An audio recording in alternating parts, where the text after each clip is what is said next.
Hello everyone, कैसे हैं आप सब। आई होप आप सभी अच्छे होंगे। तो आज की इस वीडियो में हम नंबर थ्योरी का लेक्चर नंबर 12 करने वाले हैं, जिसमें हमारे पास टॉपिक है फंडामेंटल थ्योरम ऑफ अर्थमेटिक।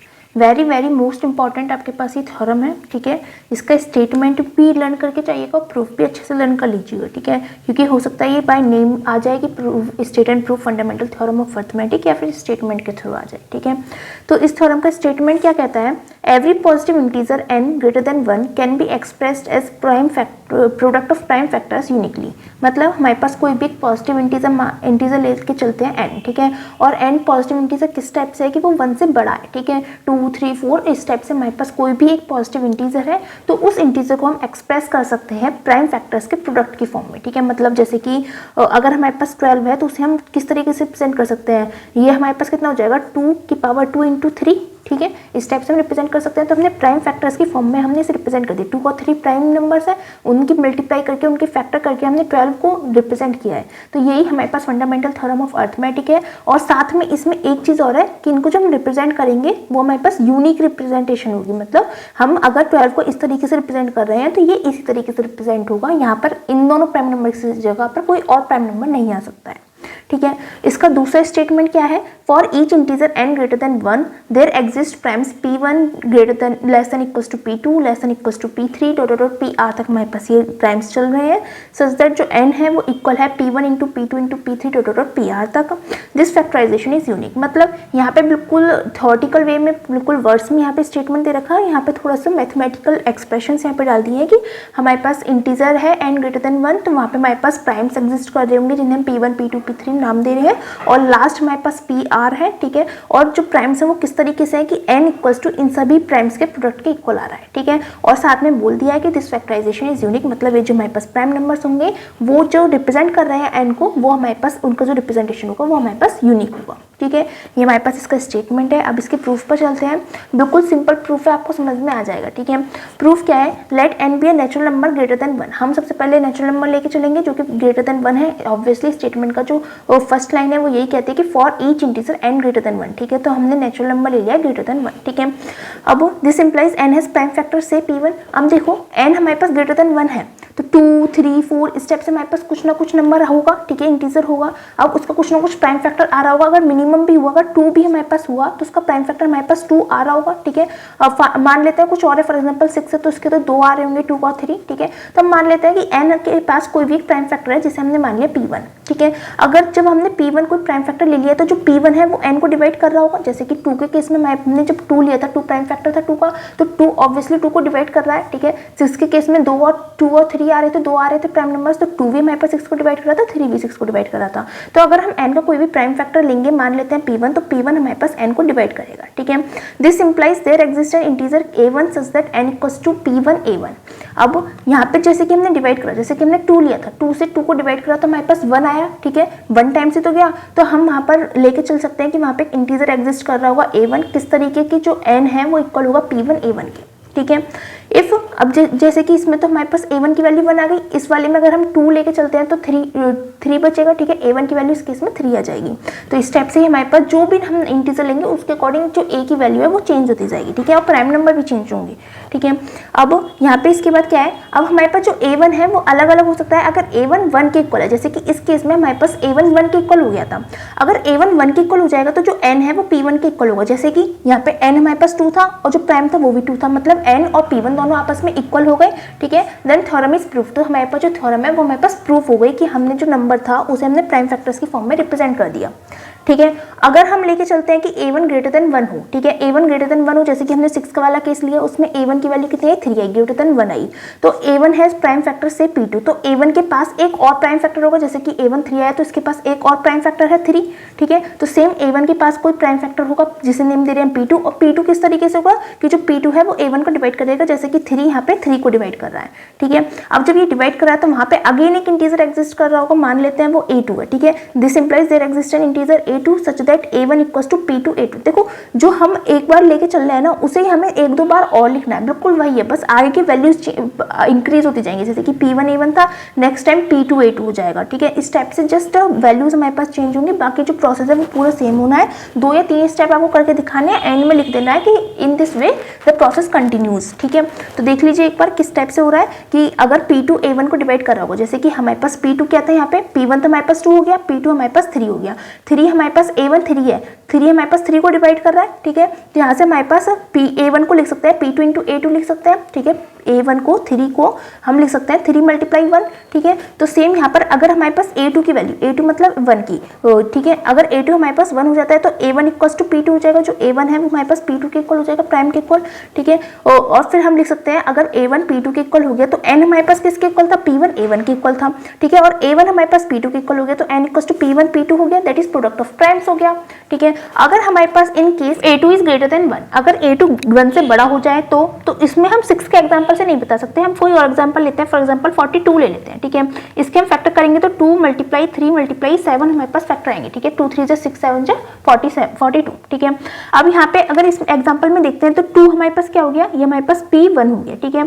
और यहाँ से हमारे पास फिर क्या आ रहा था, ये जो बची वैल्यू थी ये हमारे पास किसकी इक्वल आ रही थी, A1 की इक्वल आ रही थी, ठीक है। अब A1 हो गया हमारे पास 3 × 7, अब यहाँ से हमारे पास जो 3 है वो हमारे पास आ गया P2, ठीक है। और ये जो वैल्यू है ये हमारे पास किसकी इक्वल आ रही थी, A2 के इक्वल आ जाएगी, ठीक है। अब A2 ग्रेटर देन 1 हो जाए, जैसे कि इस केस में ग्रेटर देन 1 हो रहा है तो A2 हैज प्राइम फैक्टर से P3, तो A2 के पास भी एक प्राइम फैक्टर एग्जिस्ट कर रहा होगा जिसे मान लेते हैं P3 है, वो प्राइम फैक्टर क्या होगा इस केस में, वो 7 होगा, ठीक है। तो इससे हम कह सकते हैं कि जो P3 है वो A2 को डिवाइड कर रहा होगा, मतलब 7 हमारे पास 7 को डिवाइड कर रहा होगा तो P3 हमारे पास A2 को डिवाइड कर रहा होगा। तो this implies there exist an integer such that A2 equals to P3 A3। अब इसी तरीके से यहाँ पे भी एक इंटीजर एग्जिस्ट कर रहा होगा A3, किस तरीके से कि 7 इक्वल्स टू 7 × 1 की फॉर्म में लिख सकते हैं, यहाँ पे A3 क्या हो गया, 1 हो गया, ठीक। तो इस तरीके से हम हमारे पास जो एक और इंटीजर A2 आ रहा था उसे हम P3 A3 की फॉर्म में लिख सकते हैं। अब यहाँ पे अगेन वही केस आ जाएगा कि एक तो केस है कि A3 1 के इक्वल हो, जैसे कि इस केस में हो रहा था, तो उसमें क्या हो गया, A2 हमारे पास P3 के इक्वल हो गया, जैसे 7 इक्वल टू 7 हो गया। हमारे पास क्या आ जाएगा, N हमारे पास किसके इक्वल है, P1 A1 के इक्वल है तो P1 A1 लिखा, ठीक है। अब A1 किसके इक्वल आ गया था, A1 यहाँ से हमारे पास इक्वल आया था P2 A2 के, तो P1 A1 था, A1 की जगह लिखती है P2 A3। अब A3 किसके इक्वल आ गया, A3 हमारे A2, ठीक है। अब A2 हमारे पास P3 के इक्वल आ गया तो यहाँ पे P3 लिख दिया। इस तरीके से अगर हमारे पास थोड़ी सी बड़ी ऑड इंटीजर हो गया तो उसमें 3 प्रोडक्ट ऑफ प्राइम्स आ गए, ठीक है। और अगर हमारे पास ये तब हुआ जब A3 इक्वल्स टू 1 था। अब अगर A3 ग्रेटर देन 1 हो जाए तो उसमें भी हमारे पास सेम यही केस चलता रहेगा कि वहाँ पे हमारे पास एक और इंटीजर एग्जिस्ट कर रहा होगा जिसे हम A4 मान लेते हैं, उसे हम इस तरीके से रिप्रेजेंट कर सकते हैं। तो इस तरीके से जो हमारे पास प्रोसेसर है वो आगे बढ़ता रहेगा, ठीक है। We continue the above process, ठीक है। अब देखो अगर हम देखें यहाँ पे तो जो N है वो सबसे बड़ा था, उसके बाद हमारे पास A1 आया, जैसे कि हम इस एग्जाम्पल में देखते हैं 42 में 42 हमारे पास सबसे बड़ा है, ठीक है। फिर जो A1 था वो हमारे पास 7 3 21 था। फिर जो A2 आया वो हमारे पास सिंगल 7 आया, ठीक है। फिर जो A3 आया वो हमारे पास 1 आया। तो हमारे पास एक सीक्वेंस में वैल्यू चल रही थी, सबसे बड़ा N, फिर A1, फिर A2, फिर A3, ठीक है। ये हमारे पास एक डिक्रीजिंग सीक्वेंस में था, but this process ends after finite number of steps. अब हम कोई भी एक फाइनाइट नंबर लेंगे तो वो कहीं ना कहीं जाकर एंड तो होगा ही होगा। कोई फाइनाइट नंबर ऑफ स्टेप्स के बाद ये जो पूरा प्रोसेस चल रहा था वो कहीं ना कहीं जाकर खत्म तो होगा ही, क्योंकि n हमारे पास फाइनाइट है, ठीक है। n हम कोई भी इंटीजर लेंगे तो वो ऑब्वियसली फाइनाइट होगा, ठीक है।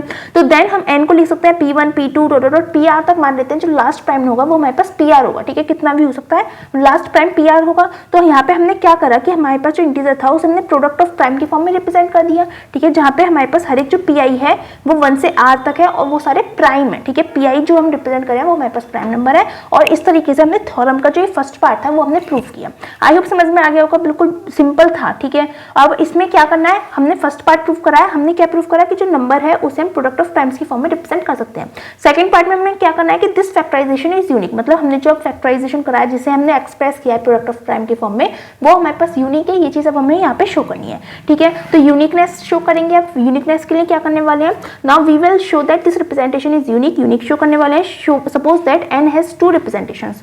अब यूनिक शो करने के लिए हम क्या करते हैं, कहीं पे भी आपको अगर कोई चीज यूनिक शो करनी है ना तो आप कोई 2 दो रिप्रेजेंटेशन लेके चलिए, एक ही नंबर की दो रिप्रेजेंटेशन, ठीक है, और फिर एंड में क्या हो जाए, अगर वो यूनिक होंगी तो दोनों रिप्रेजेंट्स हमारे पास एक ही रिप्रेजेंटेशन को कॉरेस्पॉन्ड कर देंगे, ये चीज हमारे पास आ जाएगी। तो यहाँ पे भी हम क्या करने वाले यही है कि n हमारे पास दो रिप्रेजेंटेशन के थ्रू रिप्रेजेंट किया जा सकता है, n हमारे पास p1 p2 p3 dot dot pr तक के इक्वल है, और दूसरी हम रिप्रेजेंटेशन मान सकते हैं q1 q2 q3 dot dot qr plus s, ठीक है। हमारे पास रिप्रेजेंटेशन अलग है तो हमारे पास जो नंबर ऑफ वैल्यूज है वो भी अलग होनी चाहिए, ठीक है। तो यहाँ पे अगर हमने r तक वैल्यू लिया तो यहाँ पे हमने r प्लस s तक ले लिया, ठीक है। अब हमें यूनिक शो करना है, इसका मतलब हम क्या शो करेंगे कि जो p1 है वो q1 के इक्वल है, ठीक है, p2 हमारे पास q2 के इक्वल है, p3 हमारे पास q3 के इक्वल है। इस तरीके से हमें प्रूफ करना है, और लास्ट वाली डिजिट को हमने लास्ट वाली डिजिट के इक्वल प्रूफ करना है, ठीक है। ये चीज हमें प्रूफ करनी है। तो let p1 is the prime factor of q1 q2 q3 dot qr plus s। अब देखो ये दोनों वैल्यूज हमारे पास इक्वल है, p हमारे पास प्राइम है इस पूरे नंबर का, ठीक है, या फिर कहीं तो n का, ठीक है, और n हमारे पास इसके भी इक्वल है। इसका मतलब p1 अगर n को डिवाइड कर रहा है तो p1 हमारे पास इस नंबर को भी डिवाइड कर रहा होगा, मतलब p1 हमारे पास प्राइम फैक्टर होगा इसका। ये जो प्राइम फैक्टर सारे हैं इसमें से किसी ना किसी का प्राइम फैक्टर हो रहा होगा, ठीक है। This implies p1 is one of this. तो p1 इससे हम क्या कह सकते हैं, जब p1 इस पूरे नंबर, ये जो पूरा प्रोडक्ट है इसमें से किसी ना किसी नंबर को डिवाइड कर रहा होगा तो और ये खुद प्राइम नंबर है, इसका मतलब p इनमें से कोई ना कोई एक नंबर खुद ही होगा, ठीक है। मान लेते हैं वो p1 हमारे पास q1 के इक्वल है, ठीक है। अगर p1 q1 के इक्वल है तो हमारे पास जो नंबर था वो ये था p1 p2 p3 pr, और इधर क्या था हमारे पास q1 q2 q3 dot qr plus s तक। p1 और q1 हमारे पास p1 और q1 आपस में इक्वल हो गए तो इन दोनों को हम कैंसिल आउट कर सकते हैं। हमारे पास जो टर्म बची वो p2 से pr तक और q2 से qr प्लस s तक बची, ठीक है, क्योंकि p1 q1 के इक्वल हो गया। अब अगेन यही चीज चलेगी, जो p2 है वो अगेन प्राइम नंबर है, ठीक है, और अगर ये इसके इक्वल है इसका मतलब ये यहाँ पर डिवाइड कर रहा होगा और ये खुद प्राइम है, इसका मतलब यहाँ पे कोई ना कोई ऐसा नंबर एग्जिस्ट कर रहा होगा जिससे जो p2 के इक्वल होगा, ठीक है। p2 हमारे पास इस नंबर को डिवाइड कर रहा है तो लेट कर लेते हैं कि जो p2 है वो q2 के इक्वल है क्योंकि ये खुद प्राइम्स है, ठीक है। तो इससे हमारे पास क्या हो जाएगा कि हमारे पास ये रिप्रेजेंटेशन चल रही थी p2 से pr तक, ठीक है, और q2 से qr प्लस s तक। p2 q2 के इक्वल हो गया तो p3 से pr ये दोनों तो कैंसिल आउट हो गए, p3 p4 pr तक वैल्यू रही और इधर q3 q4 dot qr plus s तक वैल्यू रही। और इसी तरीके से जब हम वैल्यूज को आगे कंटिन्यू करते जाएंगे तो हमारे पास जो लास्ट pr है उससे हमारे पास qr तक कंप्लीट हो जाएंगे, कैंसिल आउट हो जाएंगे, ठीक है। Continue in this way after r steps we have. जब हमारे पास r स्टेप्स तक हम कर लेंगे तो इधर की साइड के तो हमारे पास सारी वैल्यूज कैंसिल आउट होती चली जाएंगी, इधर तो हमारे पास 1 बचेगा, ठीक है। इधर हमारे पास qr तक तो खत्म हो गई। अब s वाले r प्लस s वाले, s क्या होगा, s भी हमारे पास इंटीजर है तो r plus 1 r plus 2 r plus 3 वाले नंबर रह जाएंगे, ठीक है। qr plus 1 qr plus 2 qr plus 3 और qr प्लस s तक हमारे पास टर्म्स बचेंगी। लेकिन 1 तो हमारे पास सिंपल 1 है, ठीक है, प्राइम नंबर भी नहीं है, और यहाँ पे हमारे पास प्राइम नंबर का प्रोडक्ट होकर वो 1 के इक्वल आ रहा है, लेकिन ये तो पॉसिबल है ही नहीं क्योंकि 1 ना तो एक तो प्राइम नंबर नहीं है ना वो कंपोजिट नंबर है, तो वो किसी भी प्रोडक्ट के इक्वल हो ही नहीं सकता, ठीक है। तो ये हमारे पास कॉन्ट्रडिक्शन हो गया। तो हमें इसे कॉन्ट्रडिक्शन को सही करने के लिए क्या करना पड़ेगा, हमें s को 0 के इक्वल पुट करना पड़ेगा। अगर हम s को 0 के इक्वल पुट कर देंगे तो जो हम रिप्रेजेंटेशन लेके चल रहे थे क्योंकि qr प्लस s तक वो qr तक ही रह जाएगी, that implies pr equals to qr आ जाएगा, ठीक है। तो एंड में हमारे पास क्या जाएगा, 10 p1 इक्वल्स टू q1 आ गया, p2 q2 के इक्वल आ गया, p3 q3 के इक्वल आ गया, डैश डैश चलता रहा, pr qr तक के इक्वल आ गया, ठीक है। तो एट द एंड हमारे पास जो रिप्रेजेंटेशन है वो यूनिक हो गई है। इस तरीके से हमने जो ये थ्योरम है उसे प्रूव करा है। आई होप आपको अच्छे से समझ में आ गई होगी, ठीक है। अब स्टूडेंट्स आप में से किसी का डाउट आया था कि ये क्वेश्चन हो नहीं रहा है, 9 की पावर n माइनस 8 की power n minus 1 is divisible by 8, ठीक है। तो यहाँ पे हम थर्ड और फोर्थ स्टेप ही हमने यहाँ पे करके दिखाते हैं, फर्स्ट और सेकंड स्टेप में कुछ नहीं है, ठीक है। फर्स्ट स्टेप में आप बस ये कर लीजिएगा कि fn इक्वल्स टू हमारे पास ये उसे लेट कर लीजिएगा, ठीक है, और सेकंड स्टेप में पुट कर दीजिएगा n इक्वल्स टू 1, ठीक है, और वो सेटिस्फाई हो जाएगी, ठीक है। थर्ड स्टेप में हमने क्या करा है कि जो फंक्शन है उसे हमने 8k के इक्वल ले लिया है। उसके बाद फोर्थ स्टेप में हम लेके चल रहे हैं कि fn प्लस 1 इक्वल है किसके, जहाँ पे भी आपको n दिख रहा है वहाँ पे आपको n प्लस 1 लिख देना है, ठीक है। 9 की पावर n प्लस 1 माइनस 8 की पावर n प्लस 1 माइनस 1 हो गया, ठीक है। अब हमारे पास यहाँ पे 9 की पावर n है तो हमें 9 की पावर n तो अलग चाहिए, क्या बचेगा, 9 की पावर 1 बचेगी, तो 9 की पावर 1 9 हो गया, तो 9 इंटू 9 की पावर n लिख सकते हैं, माइनस 8 की पावर n प्लस 1 माइनस 1 हमारे पास ये रहा, ठीक है।